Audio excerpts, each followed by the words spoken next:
നമ്മളങ്ങനെ മീനാക്ഷിപുരത്ത് നിന്ന് യാത്ര ചെയ്ത് തേനി പട്ടണമൊക്കെ കടന്നിട്ട് ഇപ്പോൾ നമ്മുടെ തേനി റെയിൽവേ സ്റ്റേഷനിൽ എത്തി നിൽക്കുക കേട്ടോ. ഇപ്പോൾ റെയിൽവേ സ്റ്റേഷനിൽ നമ്മൾ വണ്ടി ഒതുക്കിയിട്ട് ഈ മരത്തിൻ്റെ ചോട്ടിൽ അല്പനേരം വിശ്രമിച്ചു. കാരണം നമ്മളെ ഹൈ റേഞ്ചിലെ ഇടുക്കിയിലെയും കേരളത്തിലെ കാലാവസ്ഥയല്ല തമിഴ്നാട് എന്നുള്ള കാര്യം നമുക്കറിയാലോ. നല്ല ചൂടാണ്, ശക്തമായ ചൂടാണ്. ശരിക്കും നമുക്ക് പറഞ്ഞാൽ ആകാശത്തിലേക്കും അതുപോലെ തൊട്ട് താഴെയുള്ള ഭൂമിയിലേക്കും ഒന്നും നമ്മുടെ കണ്ണുകൊണ്ട് അങ്ങനെ നോക്കാനും പറ്റത്തില്ല. അതുപോലെ ചൂടും അതുപോലെ വെയിലുമാണ് ഇവിടെ ഉള്ളത്. അപ്പോൾ നമ്മൾ ഇനി അല്പനേരം റെസ്റ്റൊക്കെ കഴിഞ്ഞ് നേരെ റെയിൽവേ സ്റ്റേഷൻ്റെ ഉള്ളിലേക്കാണ്. ഒരുപാട് ചരിത്രങ്ങൾ ഉറങ്ങുന്ന ഒരു റെയിൽവേ സ്റ്റേഷനാണ് നമ്മുടെ തേനി റെയിൽവേ സ്റ്റേഷൻ. 1909 മുതൽ നാരോ ബ്രിഡ്ജിലൂടെ ഇവിടെ റെയിൽവേ സ്റ്റേഷൻ ഉണ്ടായിരുന്നു എന്നുള്ള വിക്കിപീഡിയയിൽ നമ്മൾ വായിക്കുമ്പോൾ മനസ്സിലാക്കുന്നത്. എന്താണെങ്കിലും അതിൻ്റെ ചരിത്രങ്ങളും കാര്യങ്ങളെല്ലാം ഇതിൻ്റെ അകത്തുണ്ട്. നമുക്ക് കൂടുതൽ കാഴ്ചകളിലേക്ക് കിടക്കാം.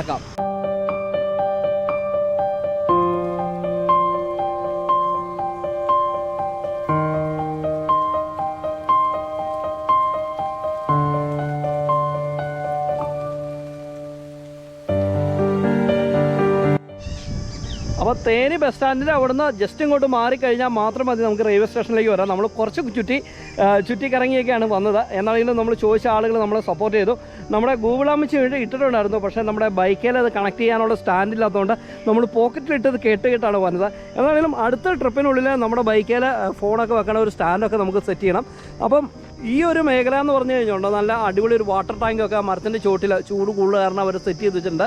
അവിടുന്ന് ഇങ്ങനെ നോക്കിക്കഴിഞ്ഞാൽ ഇതെല്ലാം റെയിൽവേയുടെ ഭാഗങ്ങളാണ് നിങ്ങൾ ഈ കാണുന്നത് കേട്ടോ. അപ്പോൾ തേനി റെയിൽവേ സ്റ്റേഷൻ എന്ന് പറയുന്നത് ഇവിടുന്ന് മധുരയ്ക്കാണ്. മധുരയ്ക്ക് 2 സർവീസാണ് ഇവിടെ ഉള്ളതെന്നാണ് നമുക്ക് മനസ്സിലാക്കാൻ പറ്റുന്നത്. അപ്പോൾ ഇവിടെ പാർക്കിംഗ് ഏരിയ എല്ലാം കഴിഞ്ഞ് നമ്മൾ കുറച്ചും കൂടെ ഇങ്ങനെ മുമ്പോട്ട് നമ്മൾ പോകുമ്പോഴുണ്ടല്ലോ ധാരാളം മനോഹരമായിട്ടുള്ള കാഴ്ചകളും അതുപോലെ നല്ല അടിപൊളിയായിട്ട് റെയിൽവേ സ്റ്റേഷൻ്റെ ഫ്രണ്ടൊക്കെ ഇങ്ങനെ ലാൻഡ്സ്കേപ്പ് ചെയ്ത് വെച്ചിരിക്കുന്ന കാഴ്ചകളൊക്കെ നമുക്ക് കാണാൻ പറ്റും.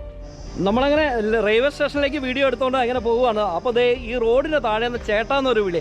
അപ്പോൾ ഞാനോർത്ത് മലയാളീസ് ആയിരിക്കും എന്നോർത്തുകൊണ്ട് ഞാനിവിടെ വന്നു കേട്ടോ. വന്നു കഴിഞ്ഞപ്പോൾ നമ്മുടെ തമിഴ് സഹോദരന്മാർ തന്നെയാണ്. അപ്പോൾ അവരിവിടെ ഈ മരത്തിൻ്റെ ചോട്ടിൽ നല്ല ചൂടൊക്കെ ആയിട്ട് ഇവർ നല്ല പ്രിപ്പറേഷൻ നടത്തിക്കൊണ്ടിരിക്കുകയാണ് ഒരു ഗവൺമെൻറ് ജോലിക്ക് വേണ്ടി കേട്ടോ. അപ്പം നമുക്ക് എന്തായാലും അവരൊന്ന് പരിചയപ്പെടാം.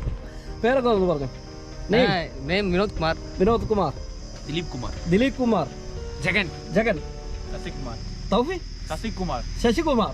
ഓ, എല്ലാവരും ഇവിടെ തന്നെ ഇൻ ദ സ്പോട്ട്. അപ്പോൾ ഓൾ ദ ബെസ്റ്റ്. അവർ റെയിൽവേ സ്റ്റേഷനോട് തന്നെ നമുക്ക് ചേർന്ന് നിൽക്കുന്ന മറ്റൊരു കാര്യമുണ്ട്. ഇത് തമിഴ്നാട് സർക്കാരിൻ്റെ സ്പോർട്സ് കേന്ദ്രമാണ്, സ്പോർട്സ് അക്കാഡമിയാണ്. അപ്പോൾ ഇതിൻ്റെ ഉള്ളിലേക്ക് നമ്മൾ പ്രവേശിക്കുന്നില്ല. അപ്പം ഇന്ന് പൂജെടുപ്പും കാര്യങ്ങളൊക്കെ ആയതുകൊണ്ട് അവർ ഇതുണ്ടോ പൂജയ്ക്ക് വെക്കാൻ വേണ്ടി 2 സൈഡിലും വാഴയൊക്കെ വെച്ച് പൂക്കളൊക്കെ വെച്ചിട്ടുണ്ട്. വീണ്ടും നമ്മൾ അതേ റെയിൽവേ സ്റ്റേഷൻ്റെ ഉള്ളിലേക്ക് നമ്മൾ കടന്നു പോവുക കേട്ടോ.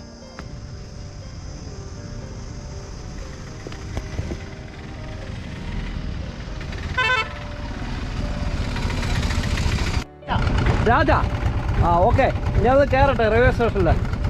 എന്നാണല്ലോ ഇവർ വരുമ്പോൾ നമ്മളിവിടെ വരുമ്പോൾ നല്ല സ്നേഹം കേട്ടോ. നല്ല സ്നേഹവും നമ്മൾ പിടിച്ചെടുത്ത് ചായ കുടിച്ചോ കാപ്പി കുടിച്ചോ അതുപോലെ ഫുഡ് കഴിച്ചോ എന്നൊക്കെ ചാപ്പാട് കഴിച്ചോ എന്നൊക്കെ അവർ ചോദിക്കാറുണ്ട്. അപ്പോൾ എന്തായാലും വളരെ സന്തോഷമുണ്ട്. നമ്മൾ തമിഴ്നാട്ടിൽ വന്നു കഴിഞ്ഞപ്പോൾ നമുക്ക് അങ്ങനെ ഒരു സ്വീകരണം നമുക്ക് കിട്ടിയല്ലോ.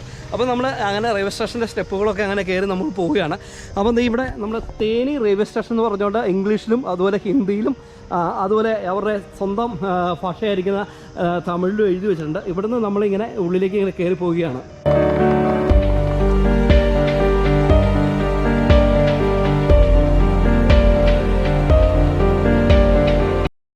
തേനി റെയിൽവേ സ്റ്റേഷൻ കടന്ന് നമ്മൾ റിസപ്ഷൻ്റെ ഏരിയയിലേക്ക് ചെന്ന് കഴിഞ്ഞാൽ വളരെ മനോഹരമായിട്ടുള്ള ഒരു പഴയ റെയിൽവേ സ്റ്റേഷൻ്റെ ഫോട്ടോ ഫ്രെയിമിങ് നമുക്ക് അവിടെ കാണാൻ പറ്റും. അതുകൂടാതെ ഈ ഓഫീസിൻ്റെ അകത്ത് തമിഴ്നാടിൻ്റെ കൾച്ചർ, അതുപോലെ അവരുടെ കൃഷി രീതി, അവരുടെ ടൂറിസം, അവരുടെ കലാപരമായിട്ടുള്ള കാര്യങ്ങൾ, ഇങ്ങനെ ഒരുപാട് കാര്യങ്ങൾ ഉൾപ്പെടുത്തിക്കൊണ്ട് ഒരു 3D ആർട്ട് വർക്ക് നമുക്ക് അവിടെ കാണാൻ പറ്റും. വളരെ മനോഹരമായിട്ടുള്ള കാഴ്ചകളാണ് കേട്ടോ. ഇതുകൂടാതെ ഇടുക്കിയുടെ അതിർത്തിയായിട്ട് ഏറ്റവും അടുത്ത് ചേർന്ന് കിടക്കുന്ന ഒരു റെയിൽവേ സ്റ്റേഷനാണ് തേനി. അപ്പോൾ ഈ വീഡിയോ ഞാൻ എഡിറ്റ് ചെയ്തുകൊണ്ടിരിക്കുമ്പോൾ നമ്മുടെ ബോഡിനായ്ക്കന്നൂർ വരെ റെയിൽവേയുടെ ഒരു പരീക്ഷണ ഓട്ടം നടത്തിയിട്ടുണ്ടെന്നുള്ള കാര്യമാണ് നിങ്ങൾ അറിയിക്കുകയാണ്. അപ്പം നമ്മുടെ ഇടുക്കിയിലെ പ്രധാനപ്പെട്ട ടൂറിസ്റ്റ് ഡെസ്റ്റിനേഷൻ ആയിരിക്കുന്ന തേക്കടി, അതുപോലെ മൂന്നാർ, പൂപ്പാറ, ചതുരംഗപ്പാറമട്ട, ഇങ്ങോട്ടൊക്കെ എത്ര കിലോമീറ്ററാണ് ഈ റെയിൽവേ സ്റ്റേഷനിൽ നിന്ന് ഉള്ളതെന്ന് പറഞ്ഞുകൊണ്ടുള്ള ഒരു മനോഹരമായിട്ടുള്ള ഒരുപാട് ബോർഡുകൾ ഈ റെയിൽവേ സ്റ്റേഷൻ്റെ ഓഫീസിൻ്റെ ഉള്ളിലുണ്ട്. അതുകൂടാതെ ടിക്കറ്റ് കൗണ്ടറും ഇവിടെ തന്നെയാണ് കേട്ടോ.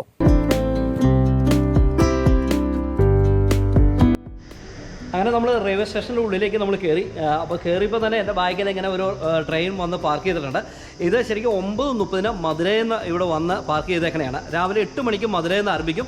9:30 ഈ ട്രെയിൻ ഇവിടെ പാർക്ക് ചെയ്യാൻ വേണ്ടി വരും. ഇവിടെയുള്ള ആളുകളെ കയറി കഴിഞ്ഞാൽ പിന്നെ ഇത് തിരിച്ചു പോകണേ 6:15 തിരിച്ച് മധുരയ്ക്ക് പോകുന്നത് കേട്ടോ. ഇപ്പം നിലവിൽ 2 സ്പെഷ്യൽ ട്രെയിനാണ് ഇവിടെ ഓടിക്കൊണ്ടിരിക്കുന്നത്. റെയിൽവേ ലൈൻ നിലവിൽ നീട്ടിക്കൊണ്ടിരിക്കുകയാണ്. ബോഡിനായ്ക്കർ വരെ നീട്ടിക്കൊണ്ടിരിക്കുക. നമ്മൾ ആദ്യം കാപ്പി കുടിച്ചില്ലേ, അപ്പോൾ അവിടം വരെ ആയി കഴിഞ്ഞാൽ ചെന്നൈ ടു ബോഡിനായ്ക്കർ സ്പെഷ്യൽ ട്രെയിനും കൂടെ ഉണ്ടാവും. അങ്ങനെ ഒരു വിവരം കൂടെ ഇപ്പോൾ ഞാനിവിടെ അന്വേഷിച്ച് കഴിഞ്ഞപ്പോൾ അവർ നമ്മളോട് പറഞ്ഞു. അങ്ങനെയാണെങ്കിൽ ഇടുക്കിയിലേക്ക് വളരെ തുച്ഛമായ കിലോമീറ്റർ മാത്രമേ ഉള്ളൂ ഇനി ട്രെയിൻ എത്താൻ. ഏകദേശം ഒരു 27 കിലോമീറ്ററോ അല്ലെങ്കിൽ ഒരു 28 കിലോമീറ്ററോ മാത്രമേ ഉള്ളൂ ഇടുക്കിയിലേക്ക് ട്രെയിൻ എത്താൻ.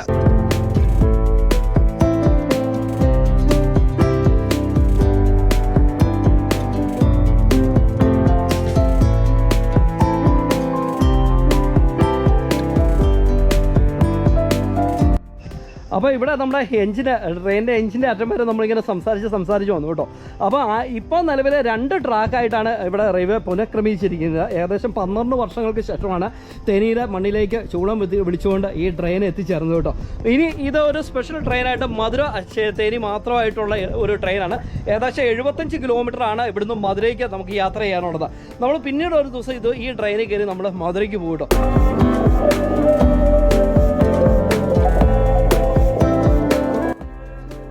വളരെ മനോഹരമായിട്ടുള്ള ഈ റെയിൽവേ സ്റ്റേഷനിൽ ഇങ്ങനെ ഒരു തീവണ്ടി കിടക്കുന്നത് തന്നെ കാണാൻ നല്ലൊരു ചന്തമല്ലേ. അപ്പോൾ ഈ തീവണ്ടിയുടെ സൈഡിൽ കൂടെയൊക്കെ നമ്മളങ്ങനെ നടക്കുക കേട്ടോ. അങ്ങനെയൊക്കെ നടന്ന് നമ്മൾ ഈ തീവണ്ടിയുടെ കാഴ്ചകൾ അങ്ങനെ കണ്ണെത്താ ദൂരത്തോളം കിടക്കുന്ന കാഴ്ചകളൊക്കെ നമ്മൾ കാണുകയാണ്. ഇനി നമ്മൾ ഈ തീവണ്ടിക്ക് ഉള്ളിൽ ഓരോ ബോഗിക്കുള്ളിൽ നമ്മൾ പ്രവേശിക്കുകയാണ്. ഇത് വൈകുന്നേരം 6:15 ഇവിടുന്ന് മധുരയ്ക്ക് പുറപ്പെടുന്നത്. അപ്പം നിലവിൽ ടിക്കറ്റ് എടുത്ത ആളുകളൊക്കെ ഈ ബോഗിക്കകത്ത് റെസ്റ്റ് ചെയ്യുകയും വിശ്രമിക്കുകയും ഒക്കെ ചെയ്യുന്നുണ്ട് കേട്ടോ. അപ്പോൾ ഇവിടെ നിന്ന് നമ്മൾ ഇറങ്ങിയിട്ട് നേരെ നമ്മൾ മേൽപ്പാലത്തിൻ്റെ മുകളിലേക്ക് കയറിയിട്ട് അവിടെ നിന്നുള്ളൊരു കാഴ്ചകൾ കൂടി നമ്മളങ്ങനെ കണ്ട് ആസ്വദിക്കാൻ വേണ്ടി തയ്യാറെടുത്തുകൊണ്ടിരിക്കുകയാണ്.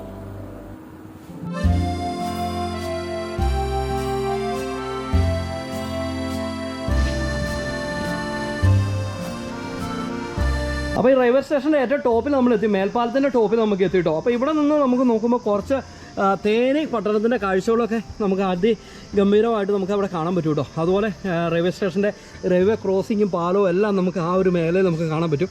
ഏതാണെങ്കിലും 2 ലൈനാണ് ഇവിടെ ഉള്ളത്. അപ്പുറത്തെ സൈഡും 2 പ്ലാറ്റ്ഫോമായിട്ടാണ് ക്രമീകരിച്ചിരിക്കുന്നത്.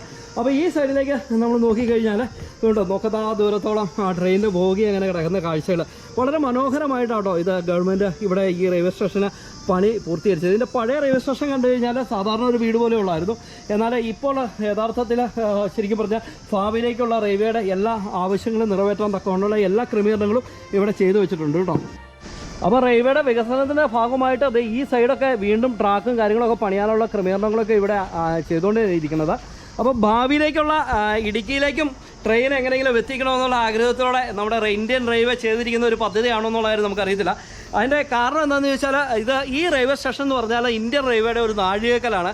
1909 ഒരു നാരോ ബ്രിഡ്ജായിട്ട് ലൈറ്റ് ട്രെയിനായിട്ട് ബ്രിട്ടീഷുകാർ തുടങ്ങിയിരിക്കുന്ന ഒരു ട്രെയിൻ പാതയായിരുന്നു നമ്മുടെ മധുര തേനി ബോഡിനായ്ക്കർ റെയിൽവേ പാത. ഇവിടെയുള്ള റെയിൽവേ പാതയും അതുപോലെ സ്റ്റേഷനും ഒക്കെ ആദ്യത്തെ യുദ്ധത്തിൽ 1ാം ലോക മഹായുദ്ധത്തിൽ നഷ്ടപ്പെടുകയാണ്. പിന്നെ അതിനുശേഷം ബ്രിട്ടീഷുകാർ അത് പുനഃസ്ഥാപിച്ചിട്ട് 1932 നാരോ ബ്രിഡ്ജായിട്ട് അത് ചെയ്തായിരുന്നു. അത് പിന്നീട് എന്തൊക്കെ വിഷയം കാരണം അത് വീണ്ടും ബ്ലോക്കാക്കി അത് കുറേ നാൾ ഓടാതെ ഇവിടെ ട്രെയിൻ കിടന്നു. അതിനുശേഷം 1953 മുതൽ ഈ റെയിൽവേ പാളം വീണ്ടും പുനർജനിക്കുകയായിരുന്നു ചെയ്തത്. അന്നു മുതൽ മീറ്റർ ഗേജ് എന്നുള്ള രീതിയിൽ ഇവിടെ ട്രെയിൻ ഓടിക്കൊണ്ടായിരുന്നത്. അപ്പോൾ നമ്മളങ്ങനെ ഈ മേൽപ്പാലത്തോടെ കയറിയിട്ട് 2ാമത്തെ ട്രാക്കിലേക്ക് നമ്മളങ്ങനെ 2ാമത്തെ പ്ലാറ്റ്ഫോമിലേക്ക് നമ്മളങ്ങനെ വന്ന് ചാടിയിട്ടുണ്ട്. അപ്പോൾ ഇവിടെ കുറച്ച് ആളുകളൊക്കെ ഇങ്ങനെ റെസ്റ്റ് ചെയ്യുകയും അതുപോലെ പഠനമൊക്കെ ആയിട്ട് ഇരിക്കുകയൊക്കെ ചെയ്യുന്നുണ്ട്. അപ്പോൾ ഈ മേഖലയിൽ നമ്മളിങ്ങനെ നോക്കിക്കഴിഞ്ഞാൽ ഇതിൻ്റെ മറു സൈഡിൽ ഞാൻ ആദ്യം ടോപ്പിൽ നിന്ന് കാണിച്ചല്ലോ, ഈ ഒരു ഏരിയയിലും ഇങ്ങനെ ട്രാക്ക് കാര്യങ്ങളോ അതുപോലെ പ്ലാറ്റ്ഫോമൊക്കെ പണിയാനുള്ള ഒരു ക്രമീകരണങ്ങളൊക്കെ ഇവിടെ ചെയ്തുകൊണ്ടിരിക്കുകയാണ്. എന്നാലും ഇവിടെ നിന്ന് കാണുന്ന നമ്മുടെ ഇടുക്കി കേരളത്തിൻ്റെ അതിർത്തിയൊക്കെ എന്ന് പറഞ്ഞു കഴിഞ്ഞാൽ വളരെ ഗംഭീരമായിട്ടുള്ള ഒരു കാഴ്ചകളാണ് നമുക്ക് സമ്മാനിക്കുന്നത് കേട്ടോ. രാവിലെയും വൈകുന്നേരം 2 സർവീസുകൾ മാത്രമേ ഉള്ളൂ തേനി റെയിൽവേ സ്റ്റേഷനിൽ. അതുകൊണ്ട് തന്നെ ഈ റെയിൽവേ സ്റ്റേഷനിലേക്ക് നമ്മൾ കടന്നു വന്നപ്പോൾ ധാരാളം കോളേജ് വിദ്യാർത്ഥികളൊക്കെ നമുക്ക് ഈ പ്ലാറ്റ്ഫോമിൻ്റെ ഉള്ളിൽ കാണാൻ പറ്റും. അവർ വേറെ ഉള്ള അതർ ആക്ടിവിറ്റീസ് ഒന്നുമല്ല, അവർ നല്ല രീതിയിൽ പഠനം നടത്തിക്കൊണ്ടിരിക്കുന്ന കാഴ്ച കേട്ടോ. അങ്ങനെ ഒരുപാട് കുട്ടികളെ എനിക്ക് ഈ പ്ലാറ്റ്ഫോമിൽ പരിചയപ്പെടാൻ പറ്റി. ഇനി വൈകുന്നേരങ്ങളിൽ മാത്രമേ നമ്മൾ ഈ കാണുന്ന തീവണ്ടിയിൽ ആൾ കയറാൻ പറ്റുള്ളൂ. അപ്പോൾ അതുവരെ ഇവിടെ ഇരുന്ന് കുട്ടികൾക്കൊക്കെ പഠിക്കാൻ വേണ്ടി ഒരു ക്രമീകരണമുണ്ട്. അപ്പോൾ അങ്ങനെയൊക്കെ ഇരിക്കുന്നു. എന്നാണെങ്കിലും നമ്മളിങ്ങനെ ഈ റെയിൽവേക്ക് 2 വട്ടം ഇപ്പം 2 സൈഡും വലം വെച്ച് നമ്മളിങ്ങനെ പോയിക്കൊണ്ടിരിക്കുകയാണ്. അവിടെ ചെന്നിട്ട് നമുക്ക് ക്രോസ് ചെയ്യാം.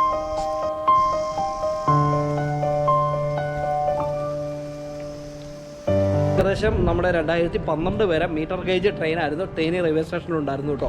അതിനുശേഷം 2012 അത് സ്റ്റോപ്പ് ചെയ്തുകൊണ്ട് ഇപ്പോഴത്തെ പുതിയ രീതിയിലുള്ള എയർ ടിപ്പ് പാത, ഡബിൾ പാതയൊക്കെ ആയിട്ട് പുനർനിർമ്മിച്ചുകൊണ്ട് ഇവിടെ റെയിൽവേ സ്റ്റേഷനൊക്കെ അടിപൊളിയായിട്ട് പണിത് സെറ്റാക്കി.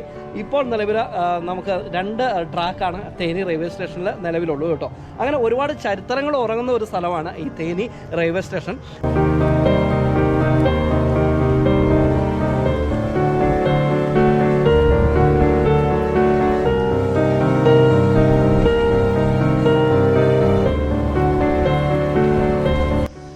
തേനി റെയിൽവേ സ്റ്റേഷനിൽ വന്നിറങ്ങുന്ന, മധുര വഴി വന്നിറങ്ങുന്ന ഏതൊരാൾക്കും തൊട്ടടുത്തുള്ള മൂന്നാറിലേക്കും അതുപോലെ തേക്കടിയിലേക്കും പൂപ്പാറയിലേക്കും അതുപോലെ മേഘമലയിലേക്കൊക്കെ എത്തിച്ചേരാനുള്ള കിലോമീറ്ററും അതുപോലെയുള്ള അവിടുത്തെ പ്രകൃതി ഭംഗി എല്ലാം കൂടി ഉൾപ്പെടുത്തിക്കൊണ്ടുള്ള ഒരു അടിപൊളി ഫോട്ടോ ഫ്രെയിം നമ്മുടെ ഈ തേനി റെയിൽവേ സ്റ്റേഷനകത്തുണ്ട്.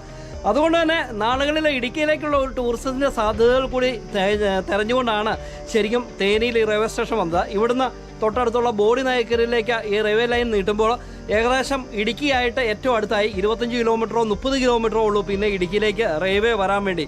അപ്പോൾ നമുക്ക് പ്രത്യാശിക്കാം, നമുക്ക് ആഗ്രഹിക്കാം നമ്മുടെ ഇടുക്കിയിലും റെയിൽവേ സ്റ്റേഷൻ ഉണ്ടാവുമെന്ന് നമുക്ക് ആശിക്കാം. പക്ഷേ ഒരു കാര്യമുണ്ട്, നമ്മുടെ ഇടുക്കിയിലുള്ള പലവ്യഞ്ജനങ്ങളും അതുപോലെ സുഗന്ധദ്രവ്യങ്ങളും അതുപോലെ കാർഷിക ഉപകരണങ്ങളും കാർഷിക വസ്തുക്കളെല്ലാം തൊട്ടടുത്തുള്ള തമിഴ്നാടുമായിട്ട് ഷെയർ ചെയ്യുവാനും അതുപോലെ മധുര, ചെന്നൈ ഒക്കെ മാർക്കറ്റിലേക്ക് പോകാനൊക്കെ ഏറ്റവും എളുപ്പ വഴിയായി തേനിയിൽ റെയിൽവേ സ്റ്റേഷൻ വന്നത് മൂലം കേട്ടോ. അപ്പോൾ അതുകൊണ്ട് അങ്ങനെ ഒരു ഉപകാരവും കൂടെ നമുക്ക് കിട്ടിയിട്ടുണ്ട്. ഇവിടുന്ന് ഈ ബോഡിനായ്ക്കർ വരെ റെയിൽവേ ലൈൻ വികസിപ്പിച്ച് കഴിഞ്ഞാൽ ഇപ്പോൾ അധികം താമസിക്കാതെ അതിൻ്റെ പണികൾ പുരോഗമിച്ചുകൊണ്ടിരിക്കാൻ വന്നൊഴിക്കുകയുണ്ടായിരുന്നു.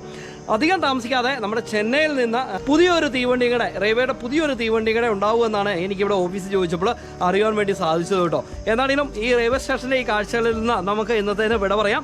അപ്പം ഈ കാഴ്ചകൾ അടിപൊളിയായിരുന്നു എന്നുള്ള കാര്യം നമ്മൾ വിശ്വസിക്കുകയാണ്. ഉറപ്പായിട്ടും നമ്മുടെ ചാനൽ നിങ്ങൾ ഇഷ്ടപ്പെട്ടാൽ തീർച്ചയായിട്ടും ചാനൽ സബ്സ്ക്രൈബ് ചെയ്യുക. മാത്രമല്ല തൊട്ടടുത്തുള്ള ബെല്ലൈക്കൻ ഓണാക്കി വെക്കുക കേട്ടോ. ഇതിൻ്റെ കണ്ടിന്യൂ ആയിട്ട് അടുത്ത കാഴ്ചകളിൽ നമുക്ക് വീണ്ടും കണ്ടുമുട്ടാം. അതുവരെ എല്ലാവർക്കും ഗുഡ് ബൈ.